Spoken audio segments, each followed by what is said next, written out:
네, 본격적으로 시작을 해볼까요? 오늘도 네 분과 함께 뉴스 특급 시작합니다. 어서 오십시오. 안녕하세요. 방금 전 있었던 얘기로 시작을 해야 할 것 같습니다. 오늘 뉴스 특급이 준비한 첫 번째 주제는 바로 이겁니다. 새누리당 돈은 예전에 다 재벌 등쳤던 돈이다.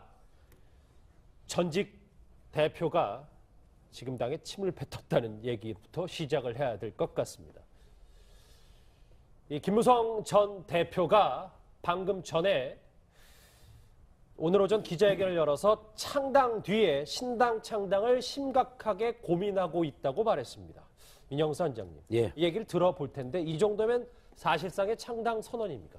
그렇죠. 이제는 뭐 이것저것 묻지도 말고 따지지도 말고 나가겠다 이런 뜻으로 이렇게 봅니다. 그러니까 저런 뜻이 없다 그러면은 공개적으로 그럴 생각이 없다라고 할 텐데 고민해 보겠다, 절실하다 이렇게 얘기하는 것은 사실상 마음속으로 먹고 그 날짜만 보고 있지 않나. 그래서 현실적으로 이 친박이 박근혜 대통령을 뒷배로 해서 끝까지 이렇게 버티는 박근혜 대통령의 막후 정치라고 해석할 수 있을 정도의 버티기가 심각하다 보니까 청와대에서 신호를 준 거다. 결국에는 이제 그 절이 떠날 수는 없으니까 이 김무성 대표하고 비박들이 떠날 생각을 하는 게 아닌가 이렇게 보입니다. 예, 진짜 실현 가능성이 얼마나 된다고 보시나요?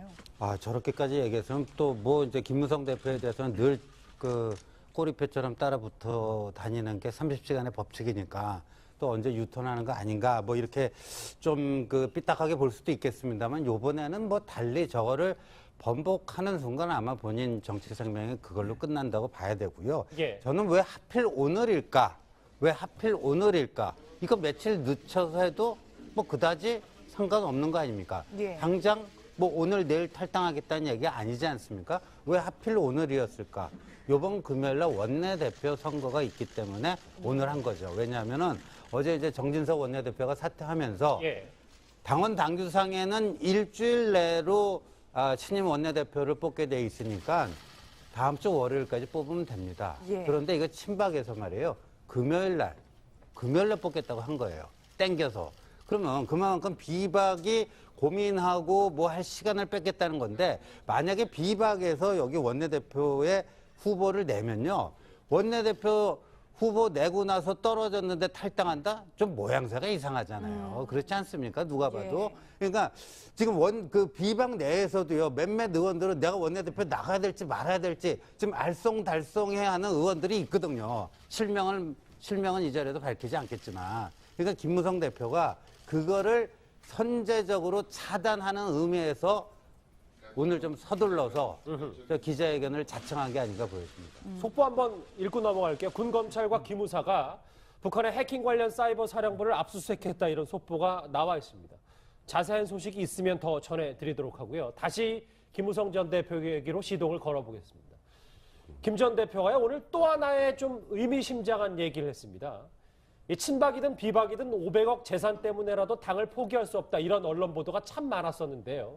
이거에 대해서 김 전 대표 이런 입장을 밝혔습니다. 직접 들어보시죠.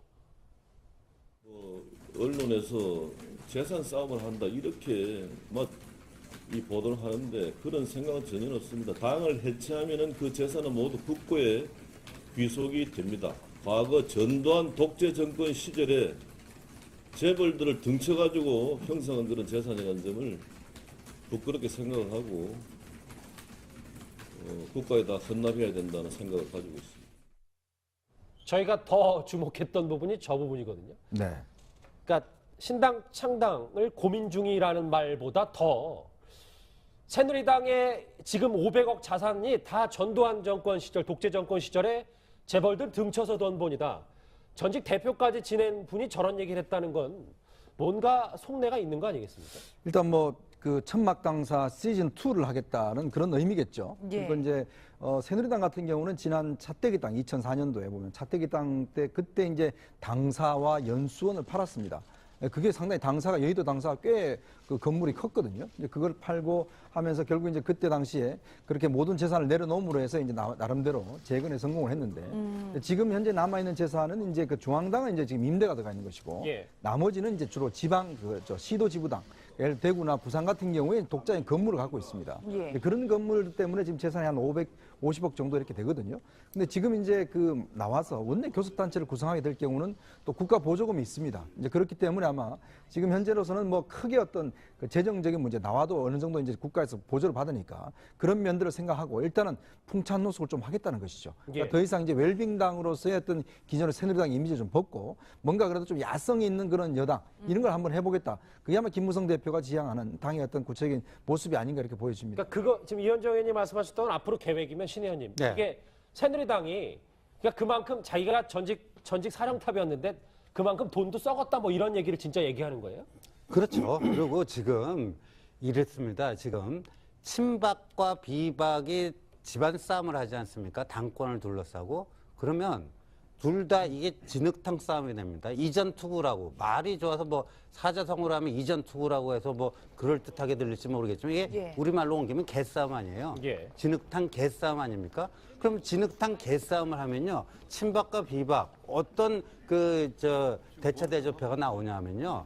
친박은 사실 망가질 만큼 망가졌습니다. 물론 요새는 뭐 바닥 밑에 지하실이 있다니까 더 밑으로 내려갈 수도 있지만 여기서 뭐 더 망가져봤자 어디까지 뭐 도찐개찐 아니겠습니까? 그런데 똑같이 진흙탕 개싸움을 하면요. 비박도 친박하고 그냥 50% 100% 난영난제가 되면서 이미지 훼손. 그러니까 이 김무성 대표도 오늘 그 기자회견 중에 그 말을 했어요. 저쪽에서 어저께 이장우 최고위원 같은 사람 거의 뭐 입에 담기 힘들 정도의 시장 통해서도 잘 쓰지 않는 그런 언어로 뭐 유승민, 김무성을 공격한 거 아닙니까? 근데 이렇게 개싸움이 되다 보면 친박은 크게 손해볼 게 없어요.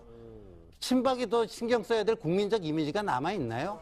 그런데 비박은 아니라는 거죠. 그러니까 비박은 이번에야말로 뭔가 친박과는 질이 다른 사람들이라는 걸 보여줘야 됩니다. 예. 친박과의 차별화, 그것도 신속하게 해야 됩니다. 그런데 돈에 연연하고 있다. 이런 의심을 받으면 그거 완전히 꽝이 되는 거 아니에요? 그래서 저렇게 무리하게 해라 그럼요. 저 얘기를 하는 거다. 예. 예, 천막당사 시즌2라고까지 얘기를 하셨는데 이렇게 뭐 가난한 보수 정당의 이미지로 다음 대권 잡을 가능성이 있다고 보는 걸까요? 그러니까 김무성 대표 입장에서는 이번에 촛불 민심을 딱 보면 촛불 현장에서 그 여론조사 같은 거에 보면 보수도 한 20 몇 % 정도 되고요. 본인 스스로가 본인 스스로 진보라고 하는 사람도 한 20% 되고 나머지가 대부분 중간지대라고 뭐 그렇게 여론조사 결과가 나온 걸 한번 본 적이 있는데 예. 이번에 촛불은 보면 뭐 우스갯소리로 그런 얘기 했었잖아요. 박근혜 대통령이 유일하게 한 게 국민 대통합이라고. 예. 보수건 진보건 다 나왔다. 예. 그런데 촛불을 든 분들의 생각이 보수도 있고 진보도 있다는 거예요. 그러니까 말 그대로 반반인데 그러면 현재 새누리당 지지율이 이렇게 떨어진 건 말 그대로 박근혜 대통령 그리고 박근혜 대통령 호위하는 친박 때문이다. 그러면 나가서 우리 재산에 연연하지 않고 예. 천막한다는 그런 목표로 나가서 무언가 새로 보수의 기치를 들면 명분은 있잖아요. 지금 친박과 분리해서 나온다는 명분이 있기 때문에 그렇게 하면 그 이후에 또 하나 붙는 게 이제 개헌이죠. 개헌 세력을 규합하면서 지금 문재인 대표를 중심으로 한 더불어민주당 쪽을 좀 고립시키면 충분히 승산이 있다고 판단하시는 것 같아요. 예. 그리고 이제 뭐 앞으로 1월 달에 반기문 또 총장이 오게 되면 혹여 반기문 총장까지 같이 세를 규합하면 충분히 다음 대선도 해볼 만하다고 생각을 하기 때문에 지금 나가는 거에 대해서 거의 사실상 마음을 굳힌 게 아닌가. 사실 지금 새누리당 안에 있으면 어제 오늘 얘기 뭐 지금 김무성 대표 얘기나 어제 이장우 최고 얘기나 들어오면 같이 할 수 있겠어요? 예. 그렇잖아요. 네 분 말씀 들어보니까 김무성 전 대표가 30시간의 법칙 이번에는 좀 깨고 나갈 것도 같은데 이거에 대해서 이정현 대표는 비박 진영을 향해서 계속 반복해서 외친 말이 있습니다. 같이 들어보시죠.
마냥 웃을 수는 없는데 되게 웃기네요. 가소롭다는 말이. 근데 민영수 원장님, 아까 이 친박이 계속 버티는 이유가 뭐 청와대 막후 정치설까지 말씀하셨잖아요. 그렇죠. 청와대가 버티라면 친박도 버티는 건데, 그러면 친박들은 앞으로 뭐 대통령이 뭐 4월까지 3월까지든 뭐 탄핵되기 전까지 버티면 TK 자민련밖에 안 된다 이런 얘기가 있던데요. 아니, 그렇죠. 이제 그렇게라도 가겠다는 거 아니겠습니까? 그러니까 어제 정진석 원내대표가 그 원내대표직을 사임하면서 사실 공개했잖아요.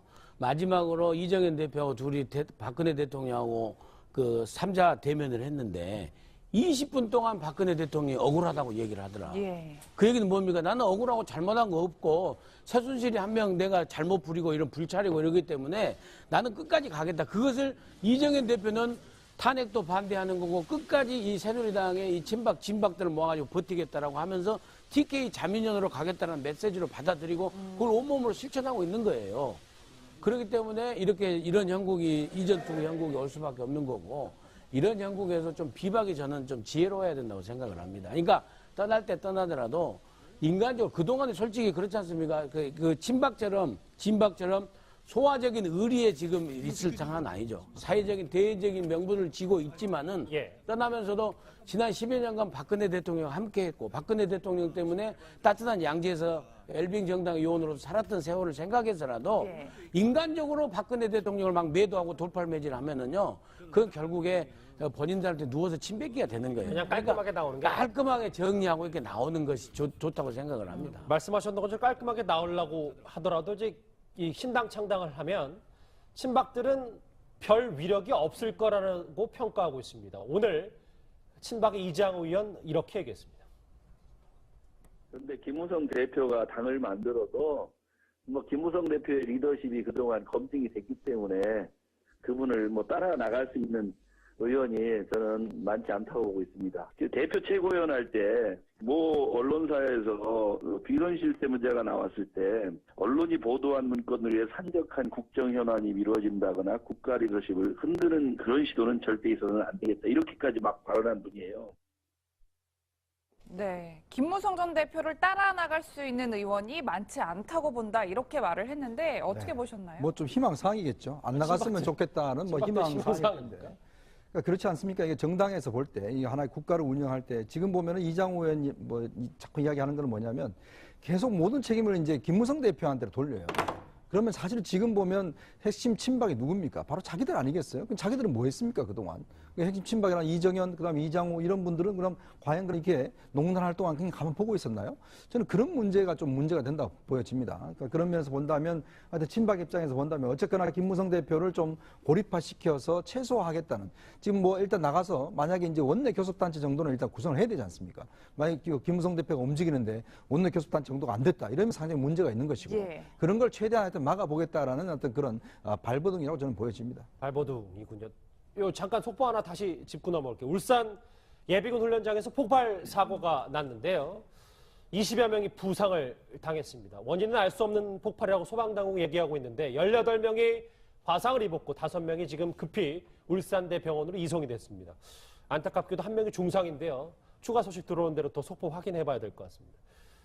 계속해서 뭐 김무성 전 대표 얘기를 해야 될 것 같은데 신지현님 그래도 뭐 새누리당에 몸을 담가오셨으니까 지금 탈당을 고민 중이다. 그럼 사실상 신당 탈당 선언이다. 신당 창당 선언이다. 바람도 안 되네요. 신당 창당이다. 그러면 도대체 몇 명 정도 나갈 것 같아요? 내부 분위기가 어떻습니까? 이거는요. 한꺼번에 완샷 탈당은 좀 힘들 것 같고요. 순차적으로. 그때 민주당에서 안철수 의원이 탈당하면서 뭐 그 한 명, 뭐 2명, 3명 이렇게 돼갖고 나중에 뭐 20명 가까이 되지 않았습니까? 그와 유사한 형태가 되지 않겠는가. 그러니까 뭐 한꺼번에 뭐 30명 정도가 한꺼번에 탈당하고 이러지는 않을 거라고 보는데요. 저는 이게 30명 가까이는 된다고 보십니까? 30명은 될 수밖에 없고요. 시간이 지날수록 커질 수밖에 없다고 봐요. 근데 우리가 이제 여태까지 이제 친박에 대해서 뭐 지난 총선 때는 뭐 진실한 사람들 해갖고 뭐 진박이라고도 부르고 했는데요. 근데 친하다는 거는요. 그렇게 나쁜 뜻이 아닙니다. 제가 뭐 김종석 앵커하고 친하고 황소연 앵커하고 친하면 저도 친김이고 친황이에요. 영어로 프렌들리니까 뭐 나쁜 뜻이 아닙니다. 근데 이제 이 최근에 이른바 친박들의 행태를 보면요. 단순히 박근혜 대통령하고 친하다는 정도가 아니라 오늘 김무성 대표도 얘기했지만 이건 봉건 시대의 가신 관계 같다. 그러니까 이 생각이 나요. 그 과거에 민노당 내에서요. 이른바 그 노회찬 심상정 그 PD파들이요. 그 통진당, NL파들하고 막 그 논쟁을 벌이다가 그 당시까지만 해도 친북 세력이라고 했는데 예. 이 사람들의 정확한 명칭은 친북이 아니고 종북이다. 그 사람들 입에서 종북이란 말이 맹목적인 추정이죠. 종북이란 말이 처음 나왔는데 그래서 이정현, 뭐 이장우 이런 분들은요 친박이라기보다는 그냥 가신관계 종박이에요. 종박. 잠시만요. 그 말씀하셨던 종박을 비슷한 내용을 오늘 김무성 전 대표가 얘기한 게 있습니다. 같이 들어보시죠. 그들은 박근혜 대통령의 정치적 파트너가 아니라 정치적 노예들이라고 생각을 합니다. 권력을 나눠준 사람에 대한 의리를 생명처럼 여기는 조폭의 논리와 다름이 없다고 생각을 합니다. 무엇보다 이 엄청난 사태에도 불구하고 죄의식이 없다는 것입니다. 이 점은 대통령도 마찬가지입니다. 이게 저거는요 가신관계라든가 뭐 이런 것들은요 봉건 시대에 있었던 거 아닙니까? 친박은 노예라고 했어요. 예, 뭐 노예는 그 전 뭐 고대 노예제고요. 그 뭐 좀 좋게 봐주더라도 이제 중세 봉건제 시대거든요. 이거 민주주의 시대가 아니에요. 그러니까 저는 이런 걸로 봤을 때 헌법보다 의리 이런 게 친박의 어떤 신조라면은 이분들은 대한민국이라고 하는 민주공화국의 시민이 아니다. 박근혜 왕국의 가신관계로 이어진 그런 관계가 아니겠는가? 그렇다면 친박이 과연 보수라고 얘기할 수 있겠는가? 이건 어떻게 보면 역사의 수레바퀴를 거꾸로 돌린다는 의미에서 이게 수구 반동 세력이라고 얘기할 수도 있는 거 아니냐 이런 거고요. 근데 저는 이렇게 봐요. 만약에 신보수당과 친박당으로 이제 새누리당이 쪼개지잖아요. 예. 근데 지금 새누리당 지지율 보면 한 15% 나오잖아요. 박근혜 대통령 뭐 이제는 더 이상 여론조사 안 나오겠지만 4% 5% 아닙니까? 예. 만약에 새누리당이 신보수당과 종박당으로 쪼개지면요. 제가 봤을 때는 신보수당이 한 10% 갖고 가고요. 이 이제 친박당이 박근혜 대통령 지지율하고 똑같이 4, 5% 일정 시간이 지나면 이런 식으로 갈 거다. 그래서 시간은 처음에 몇 명이 그 신보수당에 보수신당에 참가할지 모르겠지만 점점 불어날 수밖에 없다. 그게 시간은 비박의 편이다. 그게 국민의 마음이고 뜻이다 이렇게 봅니다. 대의 명분을 잃어버리면 집권 여당이어도 현직 대통령이 있어도 사실 다 붕괴되는 겁니다. 그러니까 9년 전에 노무현 대통령과 열린우리당 해체 과정을 우리가 보면 알아요.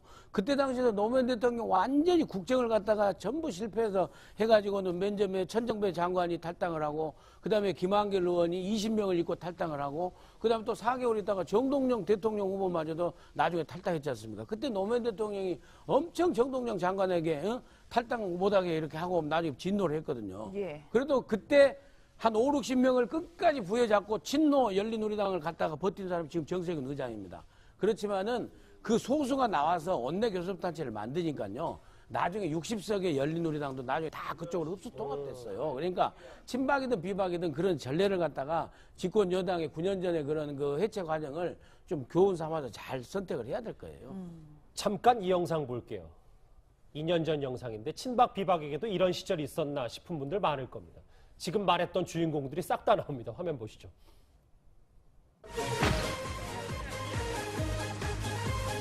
나 어떻게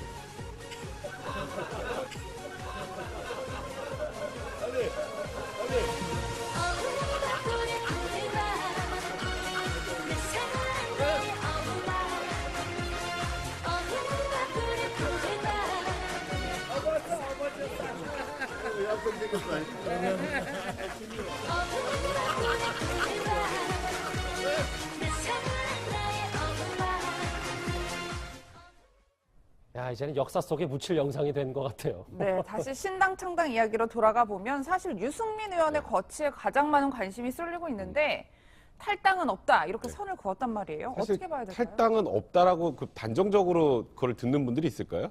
그러니까 지금 어떻게든 이 당 내에서 예. 당을 개혁해서 해결해 보겠다라고 하지만 어제 이후에 나왔던 그 친박계에서 얘기들을 보면 이게 화합이 될 수 있는 분위기고 한쪽을 밀어낼 수 있는 분위기가 아니잖아요.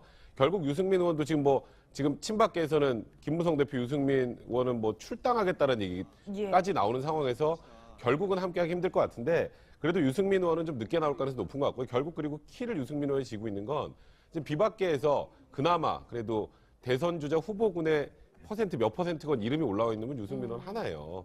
김무성 대표도 대권 불출마 선언까지 한 상황이기 때문에 예. 결국 유승민 의원이 나와서 신당에 합류하느냐 합류하지 않느냐는 굉장히 큰 의미가 있을 것 같고요. 결국 또 반기문 총장 기다려서 유승민 의원하고 함께 보수의 가치를 좀 높여보겠다라고 하면 지금 아까 말씀하셨던 것처럼 명분은 지금 현 시점에서 보수를 지지하는 쪽에서 보면 친박보다는 지금 나오려고 하는 비박 쪽에 있기 때문에 유승민 의원까지 이제 합류가 된다면 나와서 그러면 좀 의미가 있을 거라는 생각이 듭니다. 위원장님 정리해 볼게요. 네. 유승민 의원과 김무성 전 대표의 속내는 포인트가 뭐가 다른 거예요? 아무래도 이제 보면 그 당의 어떤 주도권 문제도 있을 것이고 또 특히 이제 지역적 문제도 있을 겁니다. 유승민 의원 같은 경우는 TK지 않습니까? 사실 TK 지역에서 탈당이라는 것은 어떤 면에서 굉장히 큰 모험입니다. 예. 다른 수도권에 이런 데는 뭐 지금 현재 어떤 그 여러 가지 여론이나 이런 걸 봐서는 뭐 크게 어떤 선택이 쉬워요. 사실 뭐 나경원 의원이라든지 정병구 의원이라든지 뭐 수도권 있는 의원들 같은 경우는 뭐 어떤 결단을 내리기가 쉬운데 문제는 이제 TK 같은 경우는 아무래도 역풍이 불 수가 있거든요. 그렇죠. 그렇기 때문에 유승민 의원이 만약에 탈당한다면 저는 제일 마지막에 탈당할 것 같아요. 어떤 상황의 어떤 그 새 자체가 이미 기울었다 할 경우에 마지막 무게추를 이제 탈당파에다가 줄 것 같습니다. 그게 왜냐하면 결국 이제 앞으로 TK의 어떤 민심 자체를 이끌어 나가야 되고 TK의 어떤 적자라 본인이 표명하지 않습니까? 그렇다면 이 TK 민심을 갖고 갈 수밖에 없는데 여전히 TK 민심 보면 아직까지도 조금 박근혜 대통령에 대한 동정적 여론이 좀 있거든요. 예. 그런 부분들을 어떻게 이제 할 것이냐. 지금 사실은 친박들이 믿고 있는 게 바로 지금 TK 아닙니까? 이제 그런 싸움에서 이제 유승민 의원이 어떤 방향을 잡을 것인가. 저는 제일 마지막에 선택을 할 것 같습니다. 근데 저는요, 이제 친박의 향후 운명을 과거 친노가 뭐 안희정 지사, 그 당시에는 뭐 안희정 지사가 아니었지만, 뭐 패족이라는 말이 나오니까 친박도 패족이 되지 않겠나. 그래서 친박의 운명을 과거 2007년, 2008년에 친노하고 자주 비교를 하는 이런 분석 기사나 보도가 많이 나오는데, 예. 이건 좀 아닌 것 같아요, 저는. 뭐가 다릅니까? 다릅니다. 그러니까 친노는 부활이 됐고 지금 문재인 대표가 이렇게 있지만 저는 친박은 친노의 길보다는요 그 통진당의 길을 걸어갈 것 같다. 그러니까 그 과거 그 종박 너무 세게 말씀하시는 아니 거 아니에요? 제가 봤을 때는 이제 세게 얘기하는 게 아니고 그냥 제 나름대로의 전망이에요. 전망인데 이 친노만 하더라도 나름의 가치와 이념이 있었습니다. 예. 노무현은요, 386들 운동권들이 노무현은 당신들은 우리가 원하는 세상을 만드는데 도구가 되어 주십시오 하는 나름대로 가치와 이념이 있었어요. 그런데 이제 그 맹목적인 어떤 이런 쪽에 있어서는요, 그것과는 좀 다릅니다. 그래서 저는 오히려 친박의 운명은 친노라기보다는 과거 그 통진당의 같은 그 비슷한 길이 더 가능성이 높아 보입니다. 예. 탈당을 고민 중이다. 방금 전에 목소리를 낸 김무성 전 대표에게 첫 번째 주제로 가봤습니다. 두 번째 주제부터 뭔가 속력을 더 내보겠습니다. 이 얘기입니다. 이분이 드디어 언론 전면에 등장을 했습니다. 안봉근 전 비서관 관저 소통령이라 부르면서 내가 대통령의 핸드백을 든다고 얘기를 했습니다. 오늘도 여러 언론에서 단독 보도가 쏟아졌는데요. 저희가 핵심 정리를 해봤습니다. 모두 3명인데 오른쪽에 오랜만에 준비한 게 있습니다. 같이 한번 보시죠. 이들이 쥐고 있었다. 도대체 뭘 쥐고 있는지 하나하나 볼 텐데요. 먼저 안봉근의 핸드백, 정호성의 휴대폰, 하나씩 다 소품들이 있습니다. 안종범의 수첩 얘기인데 먼저 가장 남자가 들기에 가장 어울리지 않는 안봉근 전 비서관의 핸드백 얘기를 해보겠습니다. 핸드백으로 유추될 수 있는 게 바로 뭘 것 같으세요? 뭐 한번 처음은 그냥 제가 바로 듣겠습니다. 전횡입니다. 안봉근 전 비서관의 지금 시중 여론, 그러니까 예전에 청와대 문건 관련해서 이런 얘기가 나왔다고 그러는데 백성원 변호사님. 핸드백이 무슨 얘기입니까? 전횡과 무슨 관련? 그러니까 이제 그 정윤회 문건 다 아시죠? 정윤회 문건 초안이 이제 뭐 시중 여론 보고서라는 게 있는데 이제 안봉근 전 수석이 이제 술자리에서 이제 다른 뭐 정호성 비서관 얘기 같은 게 쓱 나오면 갑자기 제가 보니까 권력욕이나 질투심이 굉장히 강한 것 같아요. 안전비서관이요? 그러니까 이제 정호성 부속비서관이 더 뭐 가깝지 않아 뭐 이런 얘기가 나왔겠죠. 예. 근데 거기서 딱 이런 얘기를 한답니다. 본인이 이제 VIP 최측근이라는 걸 과시하려고 이게 그러니까 대장은 박근혜 대통령이겠죠. 대장은 나를 너무너무 신뢰해서 모든 걸 맡긴다. 여자 개인 물품이 다 들어있는 이게 제일 중요해요. 여자 개인 물품이 다 들어있는 핸드백도 나한테 맡길 정도다. 예. 그러니까 VIP가 널 얼마나 아끼는지 알지 않겠냐 이런 얘기를 했다고 해요. 그러니까 VIP가 나를 그 정도로 신뢰하니 여자 개인 용품이 다 들어있는 핸드백도 맡기니 결국은 내가 셋 중에 문고리 사연방 중에 넘버원이다. 이 얘기를 종종 했다라고 합니다. 황선혜 지금 핸드백이 여자 개인 물품, 그러니까 여자의 생명입니까 원래? 그렇죠. 중요한 물건이기 때문에 보통 사람한테 맡기지 않는 걸로 봐서는 전행이란 표현이 크게 틀리지는 않은 것 같습니다. 근데 이제 안봉근 비서관의 역할은 예전에 그 운전기사를 했습니다. 예. 그러니까 박근혜 대통령이 이제 국회의원 시절에 운전기사라고 경호를 담당을 했어요. 저분이 유도를 좀 하셨습니다. 그래서 이제 경호를 담당하다가 운동을 예. 좀 했군요. 네, 그럼요. 안봉근 그러니까 그 이영선 비서관 있죠. 예. 예. 거기 같은 고등학교 후배예요. 그러니까 이제 그 달성 경상도인 그쪽에 이제 고등학교 후배인데, 그러니까 이제 그러다 보니까 아무래도 수행을 이제 본인이 전담을 했습니다. 그러니까 어떤 지역을 갈 경우에 안봉근 비서관이 앞좌석에 타고 박근혜 뒷자리에 타는 거예요. 그러니까 그 차량 공간이 결국은 이제 운전기사, 그 다음에 안봉근 비서관, 대통령 이 세 명이 딱 이제 타는 겁니다. 그 다음에 정호성 비서관은 주로 이제 안에서 어떤 여러 가지 서류 관련한 업무를 하다 보니까. 그러다 보니까 그 차에 타면서 시중에 대한 여론들을 전달할 수가 있죠. 자, 특히 인사에 대해서 어떤 사람에 대해서 전달할 수가 있으니까. 그러니까 안봉근 비서관이 뭐 이런저런 이야기하면서 그 사람은 좀 뭐 하답니다. 그 사람은 좀 어떻답니다. 이런 식으로 이야기하면 대통령 입장에서는 그게 이제 머리에 박히는 거예요. 예. 그러니까 그러다 보니까 어떤 인사 문제와 관련해서도 좌지우지할 수 있는 것이죠. 그러니까 그리고 이제 이재만 비서관은 주로 이제 총무 담당을 했었고, 그런 의미에서 이 세 사람이 굉장히 경쟁 관계에 있었어요, 사실. 그러니까 그러다 보니까 특히 안봉근 비서관은 주로 경찰 쪽, 이쪽의 인사를 상당히 좌지우지했다는 이야기가 있습니다. 예. 그런데 저게 이제 그때 정윤회 문건 때 그때 나온 거 아닙니까? 그 당시에 그 당시 문건에서 안봉근 그 비서관이 술 한잔 먹으면 저런 얘기 자기 과시를 한다. 대통령이 핸드백도 맡긴다. 예. 근데 지금 우리 이현정 위원 말씀하신 것처럼요. 전 보직 때문에 핸드백을 맡은 거지. 수행 비서니까 예. 보직 때문에 맡은 거지.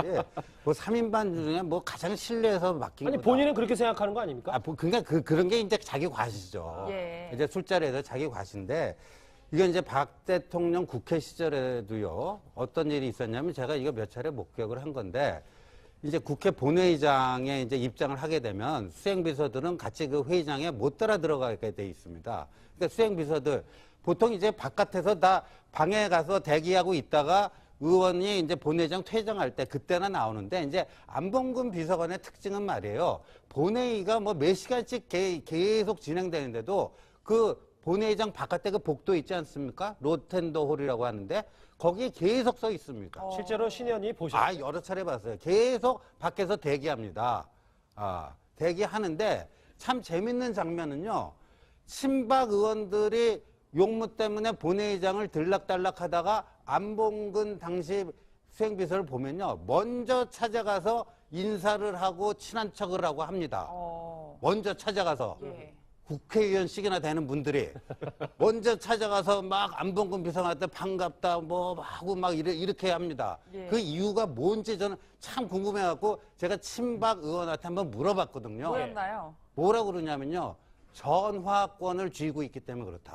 박근혜 그러니까 당시 박 대표의 대통령한테 전화를 걸면 안봉근 비서가 나옵니다. 그러니까 전화권을 쥐고 있는 거예요. 이게 전화 권력이에요. 예. 그런데 안봉근 비서가 받아갖고 박근혜 대통령한테 정확히 전달해 줄지 아니면 중간에서 잘라 먹을지 모르죠. 이건 그야말로 전화권을 쥐고 있는 사람 엿장수 마음대로거든요. 예. 그러니까 친박 국회의원들도 대통령과의 원활한 소통, 전화 한 통화를 위해서는 안봉근 비서관한테 잘 보일 수밖에 없는 그런 그 당시부터 그런 처지에 있었다는 거죠. 이 안봉근 전 비서관의 핸드백 얘기 그리고 뭐 신 의원님 전화권까지 얘기를 하셨는데 실제로 이 문고리 3인방 한상훈 전 청와대 수석조리장에게서 이 관계를 들을 수 있었습니다. 목소리 들어보실까요? 최순실 씨의 식사가 들어가고 그 이후에 문고리 3인방이 순차적으로 식사를 하고 네. 그리고 이제 다 끝나면은 저희가 네. 퇴근을 하는 거죠. 문고리 3인방의 메뉴는 다 똑같고요. 아니 좀 좀 틀리게 나갔죠. 다 따로따로 이제 저희는 먹은 걸로 알고 있는데 뭐 그런 경우도 있었고요. 따로따로 먹은 적도 있었고 같이 먹은 적도 또 있고. 네, 밥도 같이 안 먹을 정도면 사이가 정말 안 좋았나 봐요. 그렇죠. 원래 이제 보좌관들이 다 되게 그렇게 합니다. 근데 특히나 이제 박근혜 대통령 같은 경우는 고 이춘상 보좌관, 그 교통사고로 2010년. 원래 문고리 4인방이었죠. 예. 그래서 이춘상 보좌관이 사실은 업무 분장을 하고 교통정리를 다 해줘서 그때는 좀 덜 했는데 이춘상 보좌관이 이제 그렇게 사고로 이 세상을 떠난 뒤에 이제 저 새 문고리가 갔는데 말 그대로 문고리 권력입니다. 문고리 권력. 그러니까 대통령하고 최고 권력하고 얼마나 지근거리에 있느냐. 그 가방을 들든 뭐 전화기를 들든지 간에 가장 가까이. 그러니까 수행비서든 그 안에 그 문서 비서든지 간에 보고서 가지고 가려면 오늘 대통령 항상 우리가 보면 문고리 권력한테 물어보는 게 그거예요. 어디 계시냐? 예. VIP 어디 계시냐? 그 다음에 뭡니까? 오늘 날씨 흐리냐? 기분이 어떠시냐? 기분 좋을 때 가서 좋은 거 보고해야 되는 거 아니에요. 기분 나쁠 때 가서 보고하면은 깨지니까. 아니, 근데 저는 저 세 명이 사이가 다 좋은 줄 알았거든요, 지금까지. 아니 근데 저기서 이제 전부 다 마찬가지입니다. 어느 야권이나 여권이나 최고 권력에 있어서는 그 내가 먼저 그 사랑을 차지하려고 충성 경쟁을 하는 게 어찌 보면 인지상정이죠. 예. 그 전액 얘기를 지금 안봉근 전 비서관의 핸드백을 얘기 토대로 전액 얘기를 해보면 이런 얘기가 있더라고요. 같이 한번 보겠습니다. 대장, 그러니까 대통령 빼고는 나에게 지시할 사람이 없다. 땡땡땡이는 내가 배지를 달아줬다. 그러니까 국회의원 자기가 시켰다는 얘기 아니겠습니까? 정부 주요 인사 내가 다 관여했다. 저는 다음 말이 조금 더 무게가 느껴지는 게 이건 청와대 얘기잖아요. 대장에게 말하면 수석 한둘쯤 날리는 건 일도 아니다라고 얘기했습니다. 이현정 의원. 네. 이게 지금 이제 안봉근 비서관의 이제 전행이 보면 지난번에 그 인사혁신처장 그만두셨던 그분도 그런 증언을 했죠. 그러니까 주로 안봉근 비서관이 어떤 장차관들의 면담을 상당히 막았다. 예를 들어서 장차관이 대통령 면담을 하겠다는데 비서관이 이제 막아서는 겁니다. 그러니까 차단을 시키는 것이고. 그러니까 수석 비서관들 오죽하겠습니까?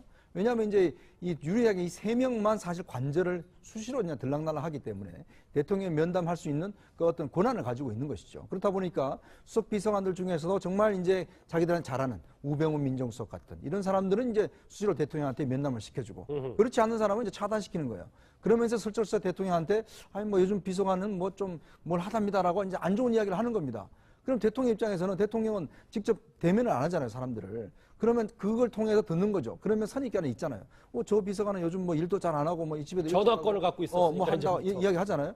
그러면 그런 이미지가 이제 바뀌는 거죠. 그러니까 이 문고리 사명이 왜 중요한가면 절대 권력자의 귀를 잡고 있는 거예요. 예. 그러면서 귀. 그 사람에 대해서 반복적으로 저 사람은 정말 뭐가 나빠요, 이 사람은 정말 훌륭합니다, 정말 괜찮습니다 이야기를 하면 그 이미지 자체가 이제 고정화돼서 나중에 인사할 때 다 반영하게 돼 있거든요. 그러니까 그런 거를 안봉근 비서관이 했다는 게 이제 문제고 결국은 이러한 권력을 이용해서 실제 보면 조홍천 조홍천 의원 있지 않습니까? 예. 조홍천 의원이 공직개표 신청할 때 바로 이 문제 때문에 싸운 겁니다.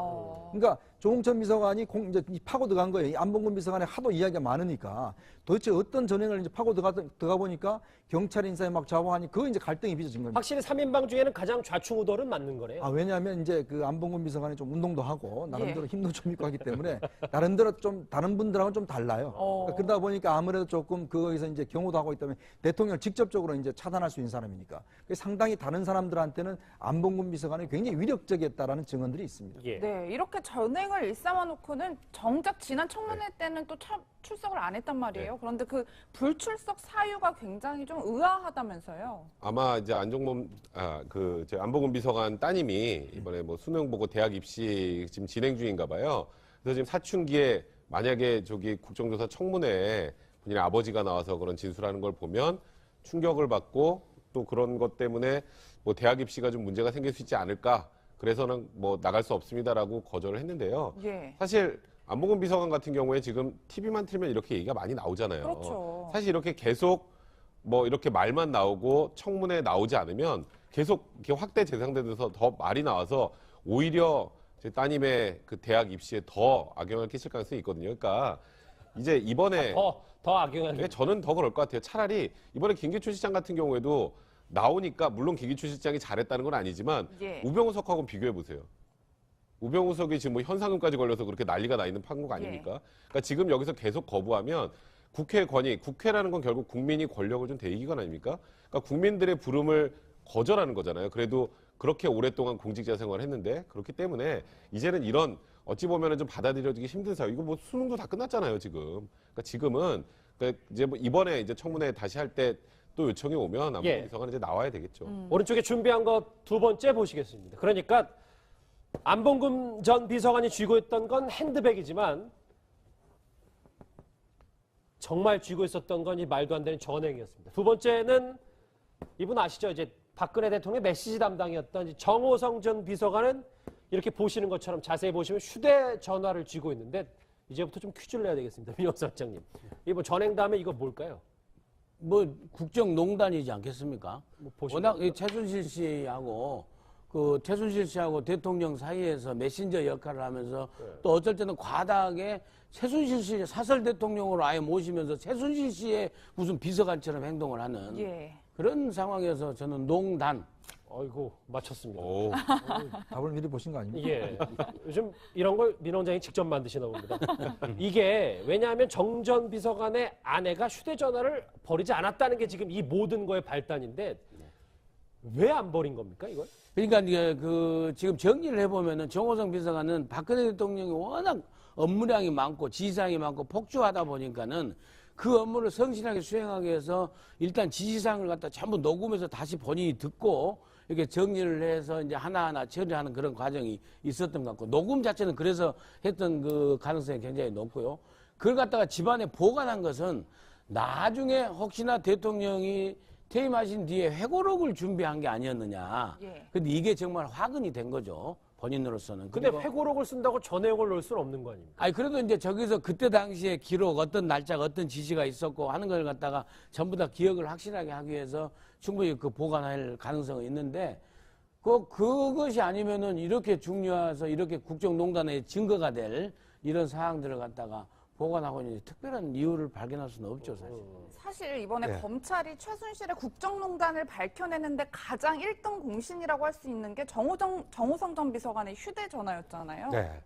네, 그렇습니다. 그런데 이게 그 워터게이트 닉슨 때도 보면요. 결국 그 닉슨하고 그 백악관 그 보좌관들이 그거를 은폐하기 위해서 뭐 한 게 녹음 테이프가 나중에 나와가지고 결국 결정적으로 닉슨이 이제 하원에서 탄핵을 당하고 이제 사임할 수밖에 없는 그게 되는데 예. 요번에도 이게 이제 스모킹 건이 이른바 이제 정호성 그 휴대폰이 스모킹 건이 된 것 같은데 저는 이런 생각이 들어요. 이 박근혜 대통령 하면요. 박근혜 정부의 어떤 그 국무회의 또 뭐 수석비서관 회의 굉장히 낯익은 풍경이 뭡니까? 박근혜 대통령이 자 시작합니다 하고 마이크 잡고 얘기하기 시작하면 고개 딱 숙이고 열심히 적지 않습니까? 받아쓰기. 예, 그래서 적자생존이라는 진짜 우스갯소리가 꽤 나왔고 특히 박 대통령은 깨알지시로 유명했던 분 아닙니까? 예. 그러니까 이 적자생존과 깨알지시 이것 때문에 정호성 비서관도 그 녹음을 다 하고 그 확인해보고 하는 과정을 거쳤을 거고 뭐 심지어 이정현 대표 같은 경우도 보면은 박근혜 대통령 국회 시절부터 대변인 역할을 많이 했잖아요. 예. 근데 그분이요 항상 이렇게 노트를 들고 다녀요. 그 박근혜 발언록입니다. 박근혜 대통령 발언록. 그걸 거의 외우다시피 합니다, 이분이. 그래갖고 요런 상황에선 요렇게 얘기하고 그 발언록을 거의 외우다시피 하니까 그래요. 근데 이게 어떻게 보면 박근혜 대통령식의 박근혜 리더십의 어떤 부메랑이다. 그러니까 적자생존 깨알지시.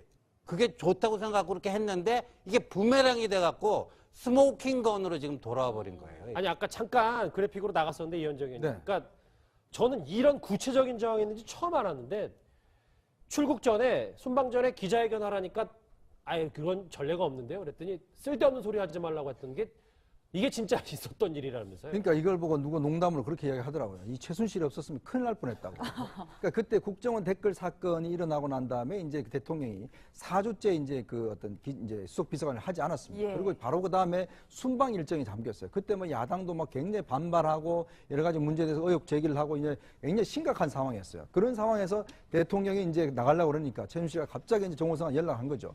자, 지금 상황에서 빨리 수석 비서관을 안 하고 가면 이거 도대체 야당이 가만히 있겠냐. 된다. 큰일 난다. 빨리 수석비서관에 소집해라. 라니까 정호성이 한 이야기는 그건 할 수가 없습니다. 지금부터 계획상 지금 당장 그렇게 준비할 수가 없습니다. 그러니까 이 최순실이 버럭 화를 내면서 준비하라면 하는 거지 왜 안 하냐고 이렇게 이제 이야기를 했다는 거 아니겠어요? 그래서 이제 정호성이 억지로 이제 그 회의를 소집을 했다는 것이죠. 그래서 그때 대통령이 바로 뭐라고 그랬냐면 이거는 법에 따라서 충실히 이야기를 하고 다른 걸 하자. 이렇게 이제 이야기를 했다는 거예요. 잠시만요. 그 말씀하셨던 영상이 당연히 저희한테 있을 거 아니에요? 그러니까 최순실의 지시로 열린 수석 비서관회의 당시 박근혜 대통령이 이렇게 얘기했습니다. 법과 원칙에 따라 확실히 밝혀나갈 것입니다. 개인적으로 의혹을 살리를 하지 않았음에도 불구하고 선거에 국가기관이 개입했다는 의혹이 제기되고 있는데 그 의혹들에 대해서는 반드시 국민들께 정확히 밝히고 책임을 물을 것이 있다면 물을 것입니다. 그러니까 3년 전 저 발언이 최순실 씨가 쓸데없는 소리만 하지 말고 빨리 해라고 해서 했던 거. 그렇죠. 그러다 이제 그렇게 저렇게 하니까 여당에서 받아서 자 이제 국정에 좀 매진합시다라고 이야기를 해서 했더니만은 그랬더니 정호성이 다시 컨펌 전화를 해서 역시 선생님 때문에 회의가 잘 끝났다. 이렇게 이제 그 컨펌을 해줬다는 것이거든요.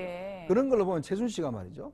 2014년도에 세월호 당일날 차원병원에서 이제 운동을 하고 있다가 세월호가 침몰하고 있다는 소식을 듣고 바로 운동을 중단하고 황급히 밖으로 나갔다는 거 아니겠어요?